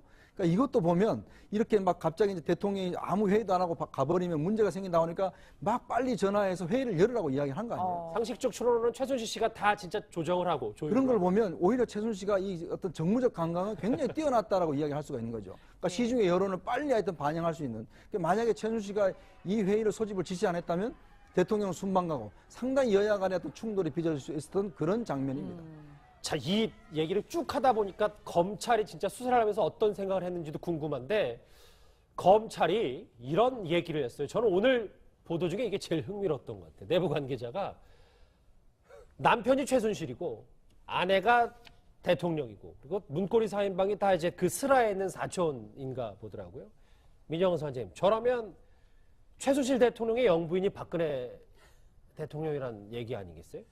그래서 근데 이제 정윤회 씨가 빠졌네요. 정윤회 씨가 지금 상당히 빠져 있는데 어찌됐건 간에 정말 이해할 수 없는 게 지금도 이해할 수가 없는 게 박근혜 대통령이 왜 최순실 씨한테 저렇게 권력을 다 맡겼을까? 이 부분이 그 의문이 안 풀려요. 도대체 박근혜 대통령하고 최순실 씨하고 40년 최태민 씨하고 뭐 딸로서 40년 인연관계를 하더라도 그러더라도 대통령이 되신 후에 저렇게 최순실 씨한테 대통령의 권력을 갖다가 이렇게 맡길 정도로 사설 대통령을 둘 정도로 도대체 무슨 관계일까 하는데 그래서 지금 나온 얘기가 오히려 가부장적인 오히려 남편의 지시를 받는 아내의 역할을 대통령이 하시는 거고 최순실 씨는 그 가부장적 질서 속에서 그 지시를 하는 남편의 역할이 아니냐 할 정도에서 그런 게 지금 여러 군데서 지금 정황이 이렇게 나오고 있지 않습니까? 어떻게 대체해라, 어떻게 대체해라. 이런 상황 속에서. 그리고, 취임 때도 마찬가지 아닙니까? 취임 때부터 뭐였어요? 5박 남은가 5박 나인가 그것도 다 최순실 씨가 해서 한 거 아니겠어요? 그러니까 최순실 씨가 하자는 대로 다 대통령이 하신 거예요. 백 변호사님, 보니까 저거의 핵심은 저는 뭐 아내 남편도 있지만 가부장적인 가족이라고 했어요, 검찰이. 그러니까 이게 검찰이 바라보는 관점은 권력서열 1위가 최순실이다 이 얘기예요. 그게 가장 중요한 얘기고 그다음에 여기서 가족 기업이고 폐쇄적이라는 표현을 썼잖아요. 그러니까 이 수사는 좀 특별하게 봐야 된다라는 취지입니다. 그렇죠. 이게 무슨 말이냐면 그러니까 이게 개개 위법 행위를 따질 게 아니라 이 폐쇄적인 이 문고리 3인방과 최순실, 박근혜 대통령 이 관계로 완전하게 폐쇄적으로 이루어진 행태이고 그다음에 박영수 특검 팀에서도 이렇게 보거든요. 재산마저도 집단 운영해온 공동운명체일 수 있다. 그 관점으로 써야 된다는 취지가 그러니까 이 사람이 주머니 하나 따로 차고 이 사람이 주머니 하나 따로 차고 한 게 아니라 무언가 하나의 저수지로 돈이 모이는 돈도 같이 그렇게 공유하는 관계다. 뭐 그런 취지로 수사해야 이들 관계의 특성을 밝힐 수 있다는 거기 때문에 분명히 일반적인 범죄 사실을 밝혀내는 거하고 좀 다른 방향으로 접근해야 된다는 것까지 이 내용에서 좀 드러나 있는 거죠. 근데 한 말씀만 더 드리면 조심스러운 건데 그건 종교적 관계를 들여다보겠다는 거 저는 해석을 해요. 특검 박영수 특검이 그랬잖아요. 이렇게 가부장적 관계 속에서 재산도 공동으로 관련한 이런 부분은요. 그 어떤 그 최태민 교 우리가 흔히 말하는 그 사이비 종교 그 집단적인 그런 게 있지 않습니까? 물론 조심스럽긴 한데요. 조심스럽게 그걸 염두에 두고 그다음에 지금 특검의 검사들이요. 특검의 검사들이 지금 최태민 씨 관계까지도 지금 다 지금 조사하고 다니고 있습니다. 예. 자, 오른쪽 판넬 마지막으로 한번 짚어볼까요? 안종범의 핸드백은 전횡이었고 정호성의 휴대폰은 농단이었습니다. 마지막 이가 쥐고 있는 건 뭘까요? 바로 안종범 전 수석. 물론 문고리 3인방은 아닌데 안종범 전 수석의 수첩은 뭐를 줬을지 한번 같이 보겠습니다. 예상이 좀 되시나요? 네. 은폐입니다. 은폐. 네, 저희가 은폐라고 좀 달아봤는데 저 안종범 전 수석의 저 수첩도 엄청난 파괴력을 갖고 있잖아요. 그렇죠. 그러니까 정호성 비서관의 저 휴대폰하고 안종범 수석의 이 수첩, 그러니까 30페이지짜리 수첩 17건, 그러니까 총 510페이지입니다. 이 수첩 때문에 검찰이 그때 공소장 작성하고 청와대에서 소설 썼다라고 막 반박할 때 99% 입증 가능한 것만 썼다라는 게 바로 저 두 가지 때문입니다. 이건 역시 뭐 박근혜 대통령이나 최순실 씨와 관련된 그 스모킹건이라고 할 텐데, 그러니까 이런 거예요. 수석비서관에서 쭉 나온 내용들은 이렇게 쓰고요. 대통령 VIP 얘기는 거꾸로 씁니다. 그러면 이렇게 넘기면 대통령 얘기만 나오고 이쪽부터 이렇게 넘기면 그냥 신기하네요. 일반적인 것만 나오는 거예요. 그러니까 검찰도 수사하기 되게 편했던 것 같아요. 근데 여기에 이제 결정적으로 문제가 뭐냐면 박근혜 대통령이 거짓말을 지시한 것 같은 내용이 나오는 거예요. 미르재단하고 K스포츠재단 수사가 딱 시작될 때 이제 그 10월 12일에 이것도 여기 수첩에 나와 있는 내용입니다. 박근혜 대통령하고 대면 조사 과정에서 저희가 좀 정리를 해봤어요. 네, 박근혜 대통령이 이렇게 얘기를 하는 거예요. 아, 이거는 청와대 관여한 게 아니고 정경련이 주도한 것이라고 해야 한다. 그리고 강제모금도 아니고 재단 인사에 관여하지도 않았다. 청와대는 주도하지 않고 협의만 했다. 이렇게 박근혜 VIP의 이제 지시사항이 저게 들어가 있는 겁니다. 근데 저게 지금 사실상 거짓말로 드러나고 있잖아요. 이러다 보니까 박근혜 대통령이 이 사항을 다 알고서도 은폐하는 것까지 직접 지시한 게 아니냐, 그런 내용이 담겨 있는 게 아니냐는 얘기가 나오고 있는 겁니다. 신지어 의원님. 근데 그러니까 보면 저 수첩을 뭐 봤던 검찰에 하면 그냥 막 휘갈겨 써가지고 네. 대통령이 엄청 많은 양을 빨리 계속해서 얘기를 했나 보더라고요. 그 안종범 그 경제수석하다가 정책조정수석했죠. 업무량이 다른 수석에 비해서 많았습니다, 사실. 예. 원래 청와대 왜냐하면 내에서도요. 3인방 못지않게 업무량이 많았어요. 그다음에 대통령의 신뢰가 3인방 못지 않았기 때문에 이런 뭐 재단 관련 일들도 다 심부름을 시킨 거 아니겠습니까? 그러다 보니까 대통령 지시사항을 많이 적을 수밖에 없고, 대통령이 앞에서 이제 구술을 하면은, 지시를 하면은, 구두 짓을 하면 그 앞에서 적습니다. 적는데 이분이 그걸 다시 흘린 글씨를 말이에요. 다시 정자체로 옮겨 적었다는 거 아니에요. 근데 그분이 시간이 남아서 그걸 다시 그 옮겨 쓰기로 했을까요? 그게 아니고 혹시라도 그걸 복귀하는 의미에서, 혹시라도 아까 내가 적은 거에서 뭔가 빠뜨린 게 있지 않는가, 그걸 확인하고 보다 명확하게 하기 위해서 자기 머릿속을 정리하기 위한 옮겨쓰기였다, 이렇게 봐야 될 것 같습니다. 예. 근데 이제 대통령이 얼마나 필기와 적자생존 얘기를 좋아하냐면 이런 얘기가 있었어요. 그러니까 뭐 각 부처 얘기도 적지 않고 어떻게 기억하느냐라는 얘기도 있지만 다음 거를 보실게요. 쓰고 있느냐? 깨알같이 써라. 네. 물론 저 말투는 저 말투는 아니겠지만 얼마만큼 그 필기에 대한 대통령의 집착도 상당하네요. 그러니까 이제 안종범 수석한테 막 지시를 하면서 갑자기 그 지금 쓰고 있죠. 뭐 이렇게 이제 하는 거죠. 예. 그러니까 왜 뭐 안 쓰고 있으면 다시 한번 확인하는 거 아니겠습니까? 제가 하나 에피소드를 말씀을 드리면 예. 이 정부 들어와서 국무회의가 열렸어요. 새로운 장관들이 임명이 돼서. 근데 이제 대통령이 이야기하면 무조건 다 쓰는 거 아니겠습니까? 그러니까 새로 들어간 한 장관이 이제 그런 분위기를 모르고 가만 듣고만 있었다는 거죠. 그렇더니 대통령이 이제 말을 하다마다 중간에 끊으면서 그 장관을 똑바로 쳐다보고 안 쓰셔도 기억하시겠어요라고 이야기를 했다는 거예요. 예. 그래서 이제 그 다음부터 이제 쓰기 시작했다는 겁니다. 그 다음부터 가서 또 이제 안 썼다는 거죠. 그랬더니 한번 다시 쳐다보고 이제 말았다는 건데 몇 달 안 있어서 인사해서 교체가 됐습니다. 이건 사실입니다. 그러니까 이제 나중에 이제 그래서 다른 장관들이 다들 하는 이야기가 저 사람은 안 적어서 잘렸다. 이렇게 적었으면 생존했을 텐데. 그래서 이제 장관들 사이에서도 적자 생존 이야기가 나왔고 예. 오죽했으면 당시 정홍원 총리가 따로 이제 국무회의를 할 때가 있었어요. 그러면서 제발 우리 적지 말자. 우리가 무슨 뭐 초등학생도 아니고 선생님 말씀하시고 맨날 적으면 뭐 하느냐. 우리도 그냥 토론 좀 하자.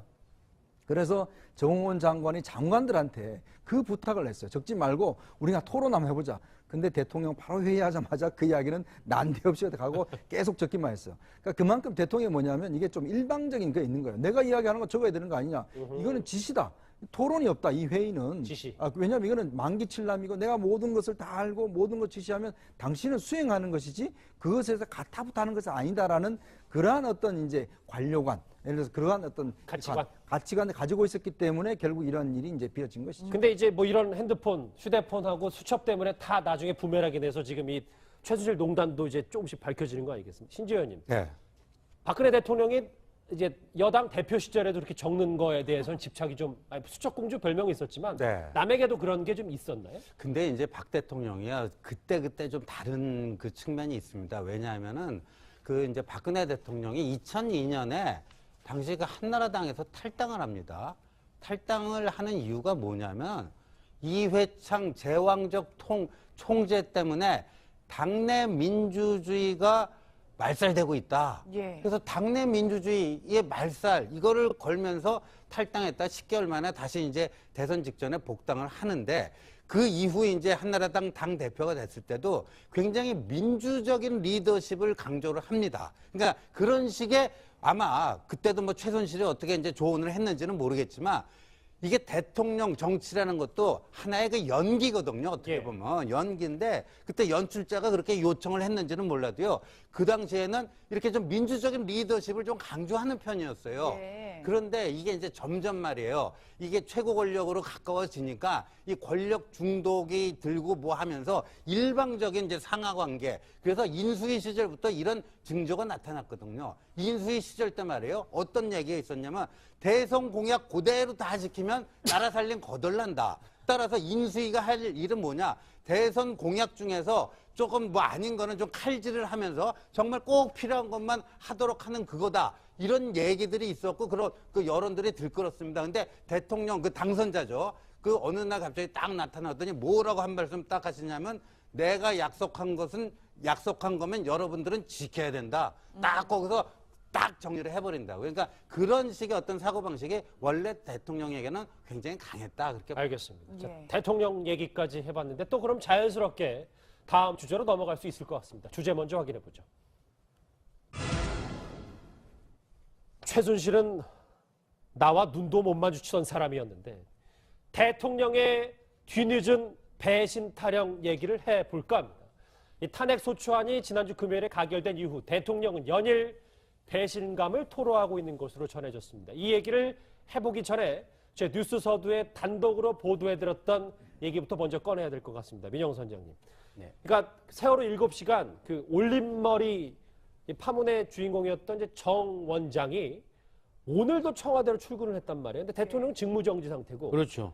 그럼 왜 출근한 겁니까? 그러니까 업무를 볼 수는 없습니다. 대통령으로서의 대통령직을 수행하는 업무, 인사라든지 결재라든지 이런 건 할 수는 없지만은 월급은 나갑니다. 그러니까 대통령의 그 직책을 갖고 계신 거죠. 그리고 또 개인적인 용무로 볼 수 있지 않습니까? 박근혜 대통령이 올림머리 안 하면 이제 뭐 이게 못 움직이시니까 일테면은 그렇게 해서 그런 걸 하기 위해서 지금적으로 개인적인 용무에서 업무를 지금 계속 본인 개인 준비를 하고 있지 않나 일상에서 그런 측면에서 아직까지는 대통령이기 때문에 월급을 타고 계시는 대통령이기 때문에 그 대통령 그 청와대 직원들의 그 도움을 받아서 일은 할 수 있다 이렇게 보는 그런 측면에서 대통령이 뭔가 준비하시려고 지금 이렇게 계속 정 원장이 출근하고 있지 않나 이렇게는 보입니다. 예, 이 의원님 어쨌든 지금 현재 직무 정지 상태이기 때문에 혹시 문제를 삼으면 문제가 될 수도 있는 부분인가요? 근데 이게 이제 아무래도 개인적인 좀 이게 하는 거니까. 왜냐하면 사실은 보면 우리 한상훈 조리장도 이야기를 했지만 그 자신이 나갈 때도 보면 대통령이 머리가 안 됐기 때문에 같이 사진도 못 찍었다는 거 아니겠어요? 작별 인사를 못 했다. 그러니까 대통령 입장에서 보면 머리를 안 하면 일체 나오질 않으니까. 예전에 그 김무성 대표도 그런 이야기 한죠. 대통령은 일단 들어가서 머리를 풀면 그때부터 아무 보고도 받지 않는다고 이제 그때 상당히 이제 그 불만을 토로했었는데 마찬가지로 대통령도 관저에 있지만 사실은 뭐 방 안에 혼자 있는 건 아니지 않습니까? 나와서 변호인들도 만나고 또 지금 아마 왜냐하면 지금 이번 주군요. 이번 주 이제 금요일까지 헌법재판소에 그 의견서를 내야 됩니다. 그렇죠. 대통령이요? 그렇죠. 왜냐하면 헌법재판소에 지금 예전보다 굉장히 짧은 기간만 줬어요. 그래서 그걸 아마 제가 볼 때는 오늘 아마 변호인들을 만나서 그 문제를 작성한. 그게 왜냐하면 분량이 꽤 많습니다.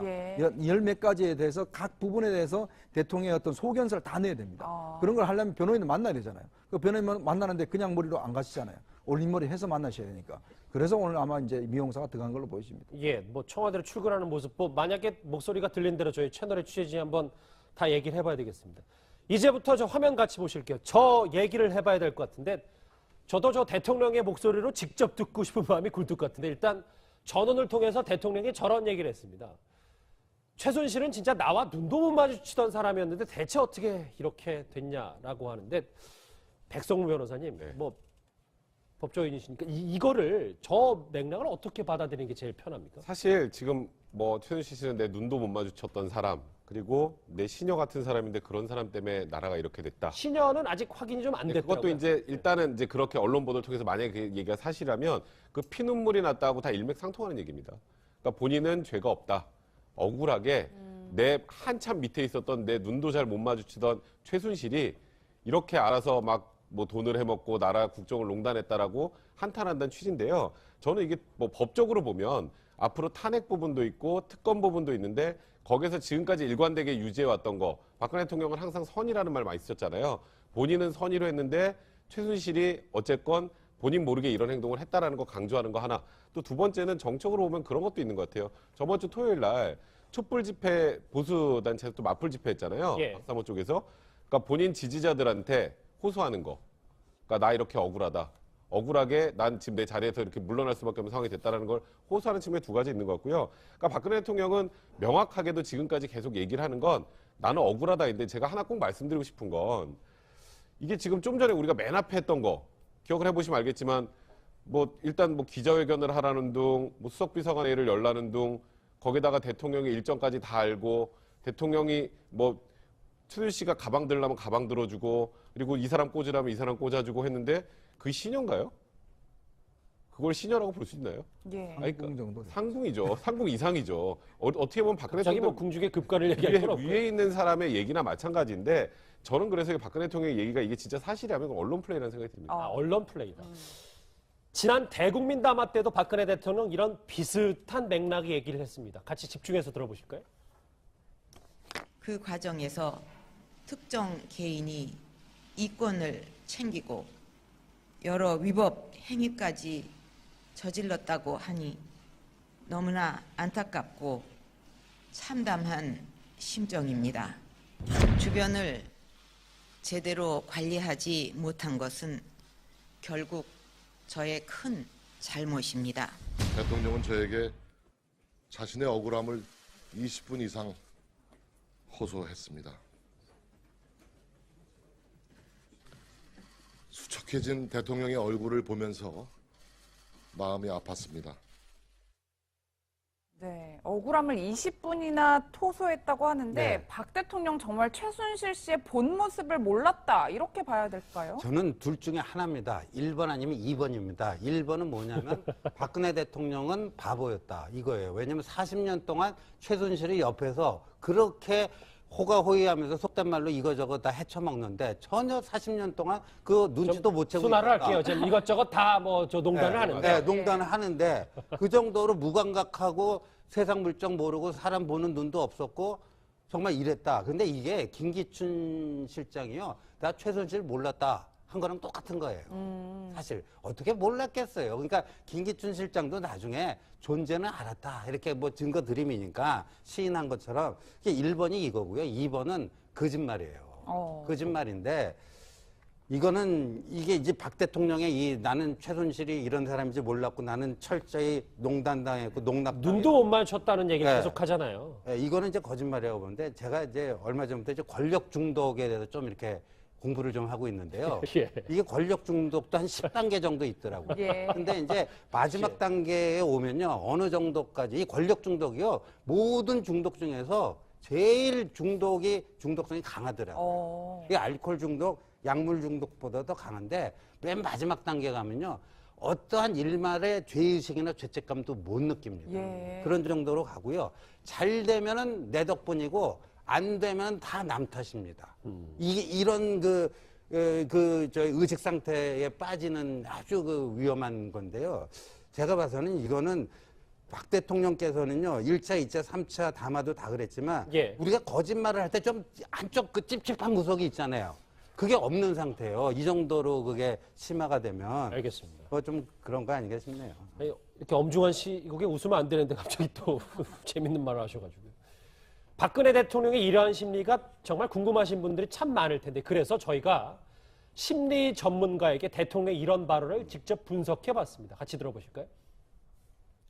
내가 좀 실수가 있었으나 그게 뭐 심각하게 불법행위이거나 그렇지는 않다. 처음부터 이제 억울하다고 생각했을 가능성이 굉장히 높죠. 그리고는 이제 억울하면서 동시에 이제 감히 내가 누군데 지금 내 뭐 집사 같은 사람 정도로 나를 비난을 하느냐. 근데 나 정도 되는 사람 같으면 그렇게 집사 같은 사람들을 뭐 평생 달고 다니는 일이 이상한 일이 아닌데 보통 사람의 합법과 불법의 기준으로 나를 판단하려고 하는 것 자체가 일종의 음해이고 뭐 음모이다 이렇게 생각하면서 여전히 억울하다고 생각할 가능성이 높죠. 심리 전문가한테 얘기 들으니까 조금 더 이해가 됐으니까 보통 사람의 불법 합법으로 나를 재단하지 말고 그리고 어떻게 그 집사 같은 사람의 뭘 국정을 논다는 것 같다 나한테 이걸 다 하냐 난 당연히 억울하고 배신감이 있다라는 얘기네요. 그러니까 그 제왕적 대통령 그 과거에 그 어떤 제왕적 대통령의 관을 가지고 있고 아버지 박정희 대통령도 쭉 봐왔던 지시하면 무조건 따라야 되고 다 굽신굽신 거려야 되고 그러니까 내가 얘기한 걸 다 받아 적어야 되고 그런 것 때문에 나는 그래서 오직 통치를 했을 뿐이다. 그러면서 거기에 따라 나온 게 뭡니까?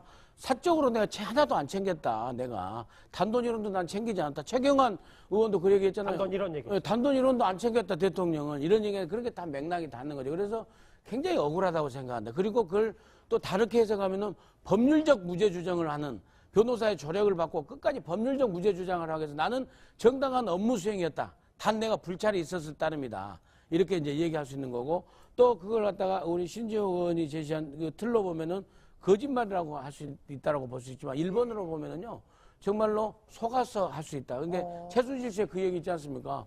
뭐 자기가 공주인 줄 알아 엄마? 그러면서 자기가 공주인 줄 아나? 이렇게 생각했다는 거에서 최순실 씨는 박근혜 대통령을 그렇게 좀 우습게 보고 있는데 박근혜 대통령은 굉장히 그 충직한 그 상궁이나 시녀로 생각했던 거예요. 잠시만요. 저기 나오잖아요. 자기가 아직 공주인 줄 아나 봐. 그 목소리 전직 그 최순실 씨 운전기사의 목소리 오랜만에 다시 한번 들어보시죠.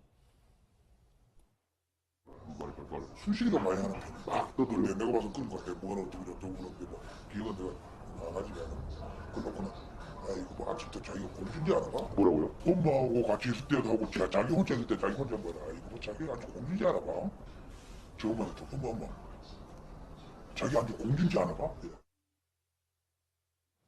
그렇다면 박근혜 대통령이 정말 최순실 씨한테 속았고 저렇게 뒤에서 비아냥거렸다는 사실을 이제 와서 알게 됐다면 마음적으로 굉장히 힘들 것 같아요. 그러니까 이제 본인은 오류가 없는데, 그러니까 원래 이제 이 지도자가 가장 이제 그 빠지기 쉬운 문제가 뭐냐, 무오류성입니다. 그러니까 자기가 하는 건 다 옳고 자기는 결코 실수가 없다. 그런데 문제는 아래 사람들이 내가 잘못 알아듣고 잘못 이해해서 이렇게 이제 일을 망쳤다. 이렇게 이제 생각하는 그 의식을 갖기 쉽거든요. 그러니까 지금 이제 박 대통령의 생각은 그렇습니다. 아니, 내가 지금까지 이 정치를 하고 왔는데 내가 한 번도 내가 틀린 적이 없다. 내 선거 40번에서 다 이겼고, 다 선거할 때마다 다 이기고, 내가 주장하는 것은 다 나중에 증명이 됐고, 대전은요 해서 선거 이기고, 다 있지 않습니까? 예. 그러니까 그런 것들이 본인 확신을 가진 거죠. 나는 정치에 있어서 정말 예전에 정무수석 할 때도, 박준우 정무수석을 할 때 외교관이지 않습니까? 그 사람 할 때도, 제가 정치를 모르는데 어떻게 하겠습니까? 정치는 제가 다 하니까 그냥 알아서 하세요. 이렇게 됐다. 실제로 그런 얘기가 있었다. 그 박준호 수석한테 그렇게 이야기를 했죠.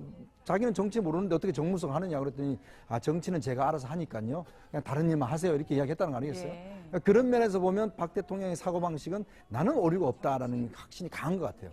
그런 면에서 보면 지금 이런 모든 것이 이제 해석이 되죠. 없는데 지금 최순실이라는 이 나도 눈도 못 맞추고 밥도 같이 못 먹는 사람이 다 이제 하다가 결국 이 사고가 터졌는데 결국 내가 억울하다. 지금 보면요, 박사모 집회 가보면 다 논리가 똑같습니다.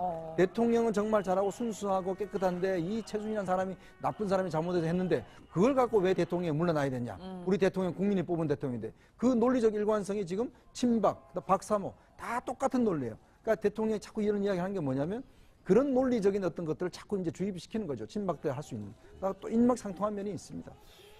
그래서 그런지 모르 공주라는 얘기가 나왔으니까 신재현님. 근데 네. 대통령이 불편한 자리에 가면은 물론 뭐 저희도 마찬가지인데 특히 더 같은 모르는 사람 밥을 먹고 소화가 잘 안 된다는 전언도 있더라고요. 아니, 이게 모르는 사람하고 밥 먹으면 불편하다. 그건 뭐 일반인들도 그럴 수가 있는데 이 박 대통령의 특징은 뭐냐면요. 식사 번개가 안 되시는 분이에요. 박 대통령이 급하게 잡은 점심 약속 박 저녁이 안 대통령이 된다. 오늘 뭐 이렇게 하다 오늘 점심 같이 할까? 뭐 이래갖고 번개했다는 얘기 들은 적 한 번도 없을 겁니다. 예. 암만 기자들이 취재해도 그거 찾아내기 힘들 겁니다. 그러니까 식사 번개가 안 되시는 분들이에요. 그러니까 이제 그 국회에 있다 보면요. 저도 그런 장면을 옆에서 목격했는데 예를 들어서 국회 본회의가 예정보다 길어진다던가 하면 국회의원들이 있던 약속 다 취소하고 그냥 점심을 같이 먹어야 되는 상황이 옵니다. 예. 그럼 점심 하러 갈까? 그럼 그 앞에 뭐 감자탕도 먹으러 가고 설렁탕도 먹으러 가고 그러는데 그때 어떤 모 의원이 박근혜 당시 대표에게 대표님 같이 식사하러 가시죠. 딱 이렇게 하니까 굉장히 당혹스러워하는 그 얼굴 표정이 제가 기억이 나거든요. 그러니까 이분은 이제 번개가 안 되고 이제 혼밥을 하시는데 혼밥도 어떤 식당에서 하는 게 아니라 주로 이제 댁에서. 그러니까 이제 우리 대통령은 이제 혼밥과 재택근무 굉장히 그 원조격이죠. 신지호 의원님 말에 좀 덧붙여서 한상훈 전 청와대 수석조리장도 이런 말을 했었습니다. 혼자 밥 먹는 거 좋아한다는 뭐 보도도 나가긴 했었지만 그런 거는 그 얘기는 이번 정부 초기 때 뭐 누구한테 그런 얘기를 들었어요. 안에서 혼자 식사를 하시는 거를 좋아하신다고. 혼자 네. TV 보면서도 혼자. 예, 식사는 항상 관제해서 하시고. 가셨어도 혼자 식사하세요? 혼자 드시는 거예요? 그럼요. 예. 대통령이 이렇게 배신감을 토로하고 혼자 밥을 먹으면서 체념하고 있을 때 이분이 좀 도와줘야 될 텐데요. 근데 이분은 지금 어디 있는지 잘 모르겠습니다. 누굴까요? 화면으로 먼저 만나보시죠. 누가 이 사람을 모르시나요?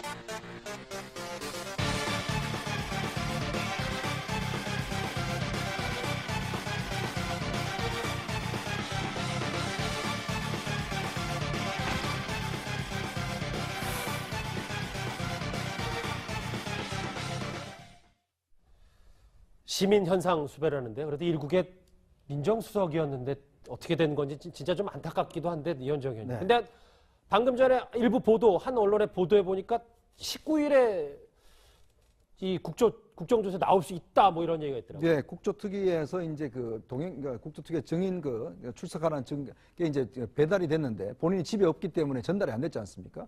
그거 지금 어디 가 있는지 지금 행방불명 상태입니다. 그러다 보니까 이제 19일 날 원래 이제 최순실, 우병우 두 사람을 위한 청문회가 이제 국회에서 예정이 돼 있는데 이제 그게 지금 현재 아직 통보는 못 하고 있는 상황인데 이제 우병우 수석이 아마 일부 언론과 통화를 해서 19일 날 가겠다라는 입장을 밝힌 것 같아요. 아마 최근에 이 우병우 수석의 이제 사촌 관되는 이제 변호사가 뭐 제주도에 왔다 갔다는 보도가 있었습니다. 예. 그런 면을 봐서는 이제 아마 우병우 수석을 직접 만나서 막 이야기를 들은 것이 아닌가 보여지는데 어쨌거나 이제 우병우 수석은 지금 이제 19일 정도 나오게 되는데 지금 이제 우병우 수석과 관련해서 지금 현상금이 이게 지금 사적인 현상금이 이게 뭐 매일 올라가고 있습니다.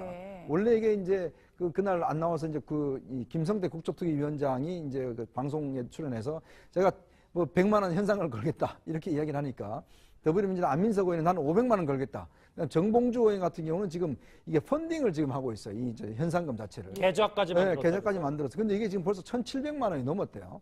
그러니까 지금 한 2천만 원 이상이 지금 넘어가고 있습니다. 그러니까 우병우를 보시거나 소재를 이야기하신 분들은 2천만 원 이상을 지금 받아가실 수가 있어요. 그러니까 그런데 지금 아마 19일에 나온다고 하니까 아마 나름대로 이제 지금 준비를 하고 있을 텐데 결국 이 도망 다니는 건요. 제일 중요한 건 돈입니다, 사실. 돈이 없으면 들통나게 돼 있거든요. 그러니까 돈이 있으면 오랫동안 사실은 도망 다닐 수 있어요. 근데 워낙 우병우 수석이 지금 워낙 재산이 많기 때문에 나름대로 숨어 다니지 않는가 저는 그렇게 예상을 해봅니다. 네, 출석 예정이 일단 확실하진 않은 건데 이쯤 되면 빨리 모습을 드러내야 되는 거 아닌가요? 그러니까 지금 모습을 드러내는 것 자체에 대한 부담감을 엄청나게 많이 갖고 있는 것 같아요. 지금 어디 나타나면 취재진들 한두 명 몰리겠습니까? 그리고 뭐 별의별 질문들을 다 하고 할 텐데 공직자들 다 욕먹이는 거 아닙니까? 네, 그러니까 지금 되면. 사실 저도 제일 그런 게 우병우 수석은 어쨌건 검찰에서 검사장은 달지 못했지만 그 노무현 대통령 수사다가 노무현 대통령 나중에 자살하는 그런 문제 때문에 못 따랐지만 어쨌건 검찰에서 뼈를 묻었고 그리고 사정기관을 총괄했던 민정수석이었던 분이 출석 요구서 안 받으면 나중에 처벌 안 받는다는 것들을 알고 폐문부제 상태로 계속 도망다니고 그리고 동행명령장 받아왔는데도 숨어 있고 정말 공직자들에게도 그렇지만 법조인인 저 입장에서 봐도 굉장히 좀 참담하고 좀 그런데요. 지금 그러다 보니까 우병우석 지금 현상 계속 올라가니까 난리예요. 지금 찾으려고 뭐 강원도에 있다, 뭐 어디에 서울 어디에 숨어 있다. 아까 보시면 뭐 저 제목을 저희가 어디 있다. 신출귀몰이라고 적어놨네요. 인천에 있다, 부산에 있다, 제주도에 있다 나오는데 제주도설이 또 요즘 유력해졌습니다. 이 예. 유력해진 게 아까 잠깐 언급하셨지만 사촌동서 이모 변호사가 주말에 한번 제주도를 갔다 왔거든요. 예. 이분이 안종범 수석 변호사예요. 예. 안종범 수석 변호사면 지금 굳이 제주도 갈 이유 없죠. 그렇죠. 그리고 주말인데 그러니까 만약에 19일날 나온다면 우병우석이 제주도 모처에 숨어서 19일날 나올 걸 대비하기 위해서 한번 갔다 온 게 아니냐. 제주도에 있는 게 아니냐. 얘기가 지금 막 나오고 있는 상황입니다. 시민 현상 수배 중인 우병우 전 수석 얘기까지 해봤습니다. 다음 주제는 아무래도 조기 대선이 기정사실화되다 보니까 분주한 사람들이 참 많아졌습니다. 다음 주제 바로 확인해보죠. 오른쪽 저분은 누군지 아시겠죠? 남편을 대신해서 광주에 공들이는 문재인 전 대표의 아내 김정숙 여사 얘기를 해보겠습니다. 오늘 한 일간지 보도가 났는데 민영선 선생님 보니까 넉 달째 매주 이 문재인 전 대표의 아내가 광주를 방문 중이라고 하는데 이거는 좀 작전입니까 전략입니까? 아 그렇죠. 결국에는 이제 호남에서의 지지를 갖다 회복하기 위해서 문재인 전 대표가 직접 하기에는 상당히 무리수가 되고 그래서 분위기가 성숙이 안 돼서 이제 그 사모님께서 부인께서 저렇게 이렇게 합니다. 이제 우리가 잘 알지만 김정숙 그 여사님 같은 경우에 좀 설친다는 얘기가 나올 정도로 외향적인 성격으로 아주 활달하고 특히 아주 그 적극적이고 이러기 때문에 상당히 도움이 되고. 그러니까 뭐 거기도 순화할게 정치 참여가 아주 적극적이다. 특유의 친화력이 있어요. 예. 저분이 그러기 때문에 상당히 그런 측면에서 이제 호남 여론을 하기 위해서 강주를 계속 이제 가고 있다라고 해서 긍정적인 평가를 할 수가 있죠. 근데 문제는 저기 부인이 저렇게 가서 하는 것보다 문재인 전 대표가 가서 보여주고 호남에서 신뢰를 회복해야 되는데 문재인 전 대표가 또 그냥 저번에도 지난 선거 때 강주에서 발언은 무슨 전략적이었다. 그리고 바로 또 어제도 터져 나온 게 그 최측근이 나왔던 노영민 전 의원 같은 경우가 국민의당이 새누리당하고 합할지도 모른다라고 디스해버리고 또 박지원 원내대표가 이번 탄핵의 국면을 이용해서 국무총리 하려고 한다고 디스해버리고 그래서 박지원 대표가 워낙 지금 그 붕괴하고 화가 나셔가지고 법적 조치를 하겠다고 한 게 아니겠습니까? 예. 이렇게 해서 부질없이 옆에 분들이 이렇게 얘기를 하다 보니까는 이 김정숙 여사의 노력이 물거품이 될 확률도 있어요. 네, 예. 김정숙 여사의 노력이 대단한 게 문재인 전 대표와 별로 사이가 좋지 않았던 사람들을 초대해서 음식 대접까지 했다고 해요. 정말 열심인 것 같긴 한데요. 저는 좀 성격이 바뀌었으면 참 하는 그런 바람이 있습니다, 솔직히. 내외가. 네, 왜냐하면 문재인 전 대표는 굉장히 좀 샤이하고 부끄러움을 많이 타는 성격인데 김정숙 여사는 굉장히 활달하고 이제 외향적이에요. 예. 그렇다 보니까 사실은 문재인 전 대표의 그런 스타일에 김정숙 여사의 성격을 나누면 굉장히 이거는 금상첨화다는 이야기가 아마 주변에서도 많이 이야기 나왔는데 예. 사실 문재인 전 대표 이런 좀 샤이한 측면들을 사실 김정숙 여사가 많이 커버하고 있는 측면이 있죠. 그래서 이제 본인이 집에 국회의원들 초청해서 직접 밥을 해서 같이 먹이기도 하고 또 어떤 다른 사람들도 같이 이제 먹이기도 하고 이런 것들 활동을 적극적으로 하는데 예전에 이제 그 김종인 전 대표가 이제 한번 문재인 전 대표가 집에 한번 온 간 적이 있지 않습니까? 그때 김종인 대표는 좀 끌어내기 위해서. 예. 그때 왔는데 한 몇십 분 동안 한마디도 안 하고 가만히 앉아 있더라는 거예요. 그러니까 그만큼 문재인 전 대표가 조금 이렇게 낯을 가리고 좀 그런 게 있습니다. 그런 면들을 사실은 김정숙 여사가 상당히 커버를 많이 해주고 있죠. 근데 문재인 전 대표가 그 부인까지 광주 이제 넉 달째 내려갈 수밖에 없지 조급할 수밖에 없는 이유가 좀 화면에 있습니다. 이거는 이제 전체 지지율이 아니라 호남만 지지율인데 이재명 시장이 정말 많이 따라갔네요. 호남 지지율도 뭐 0.2%포인트 차이면 뭐 차이가 없다고도 봐야 되는데 문재인 전 대표 조급하고 불안불안합니다, 신현님. 예, 그렇죠. 그러니까 이제 부인이 이제 4주 연속 이렇게 광주를 가는 것 같은데 이거는요, 그러니까 부인의 존재는 보완제, 보조적인 역할을 할 수가 있어도요, 핵심적인 본질적인 역할을 대행해 줄 수는 없는 거거든요. 근데 지금 문재인 대표가요, 더불어민주당이 창당 이래 최고 지지율, 당 지지율로서는요, 35% 돌파했다. 최고 지지율을 갱신하고 있는데 왜 문재인 전 대표는 현실 정치라는 게 반사이득 챙기기 아닙니까? 가장 반사이득을 많이 챙겼어야 될 문재인 대표가 20% 박스권에 갇혀 있는가? 예. 그럼 부인이 열심히 움직인다고 해서 해결될 문제가 아니라는 거죠. 근데 저는요, 가장 핵심적인 게 문재인 대표가요, 노무현 대통령의 정치적 후계자라고 하는데요.